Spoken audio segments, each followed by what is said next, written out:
ஒரு மலை மேல இருக்க கோயிலுக்கு ஒரு குடும்பம் வந்து போறாங்க. அப்ப அந்த நேரத்துல அங்க ஒரு சாமியார் உட்கார்ந்துட்டு இருக்காரு. அப்ப அதுல இருந்து அம்மாவை அப்படியே கூப்பிட்டு, நீ எவ்வளவு கஷ்டப்பட்டு இருக்க அப்படின்றது எனக்கு தெரியும். அதனால இந்த 3 மந்திர குச்சிகளை வந்து வாங்கிக்கோ. இந்த மந்திர குச்சிகளை நீ எதை நினைச்சிட்டு உடைச்சாலுமே அது உடனே நடந்துரும் அப்படின்னு சொல்றாரு. அதுக்கப்புறமா சொல்றாரு, இந்த மந்திர குச்சியில எவ்வளவு நல்லது இருக்கோ அந்த அளவு கெட்டது இருக்கு. இதை நீ பயன்படுத்துற விதத்துல தாமா இருக்கு அப்படின்னு சொல்லிட்டு அவங்களே அனுப்பி வைக்கிறாரு. அதுக்கப்புறமா அந்த அம்மா வீட்டுக்கு வந்ததுமே அவங்களுக்கு ரொம்ப பண கஷ்டம் இருக்கும். அதனால என்ன பண்றாங்க அப்படின்னா அதுல இருக்க முதல் குச்சி எடுத்து எனக்கு பணம் கிடைக்கணும் அப்படின்னு சொல்லிட்டு உடைக்க ஆரம்பிக்கிறாங்க. இப்படியே அவங்க உடைச்சு கொஞ்ச நேரம் போனதுக்கு அப்புறமா அவங்களுக்கு ஒரு போன் கால் வருது. அவங்களோட பையன் மாடியில இருந்து வேலை செஞ்சுட்டு இருக்கும்போது கீழே விழுந்து இறந்து போயிட்டான் அப்படின்னு. இதை கேட்டு இவங்களும் கதறி கதறி அழுக ஆரம்பிச்சிட்டு இருக்காங்க. அதுக்கப்புறமா பையனோட பாடியும் வீட்டுக்கு வந்துருது. அப்படியே கொஞ்ச நேரம் போனதுக்கு அப்புறமா அந்த பையன் இன்சூரன்ஸ் பண்ணி வச்சிருந்த 15 லட்சம் ரூபாய் அவங்களுக்கு கிடைக்க ஆரம்பிக்குது. அதுக்கப்புறம் தான் அவங்களுக்கு தெரிய வருது தான் பையன் இறந்து போனதுக்கு காரணமே அவங்க தனக்கு பணம் கிடைக்கணும் அப்படின்னு சொல்லிட்டு அந்த குச்சியை உடைச்சதுதான். தான் பையன் சாவுக்கு நான் தான் காரணம் அப்படின்னு சொல்லிட்டு குற்ற உணர்வோடைய அந்த அம்மாவும் இருக்காங்க. அதுக்கப்புறமா கணவரும் அந்த இடத்துக்கு வந்து நம்ம வந்து எதுவுமே பண்ண முடியாதுமா, நம்ம பையன் இறந்து போயிட்டான் அப்படின்றதுனால நீ சாப்பிடாம இருக்காத, நீ சாப்பிடு, அதுக்கப்புறம் உனக்கு நோய் வந்துரும் அப்படின்னு சொல்லிட்டு இருக்கும்போது இவங்க சொல்றாங்க, நம்ம பையன் இறந்து போனதுக்கு காரணமே நான் தான், பணம் கிடைக்கணும் அப்படின்னு சொல்லிட்டு அந்த மந்திர குச்சியை உடைச்சேன், அதனாலதான் பையன் இறந்து போயிட்டான் அப்படின்னு சொல்றாங்க.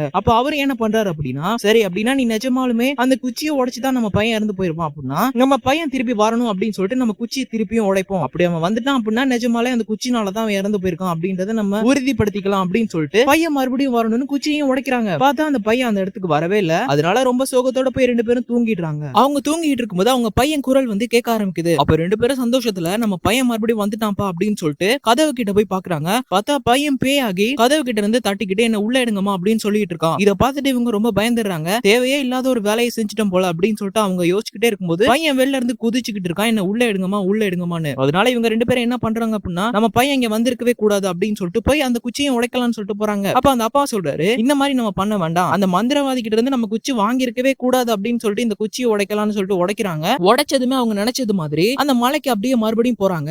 அந்த நேரத்துல அவங்களுக்கு பதிலா வேற ஒருத்தர் வந்து அந்த குச்சியை வாங்கிக்கிறாரு. நினைச்சது மாதிரி அந்த 3 பேருமே குடும்பத்துல இருக்காங்க. அப்படியே இந்த ஷார்ட் பிலிமே முடிக்கிறாங்க.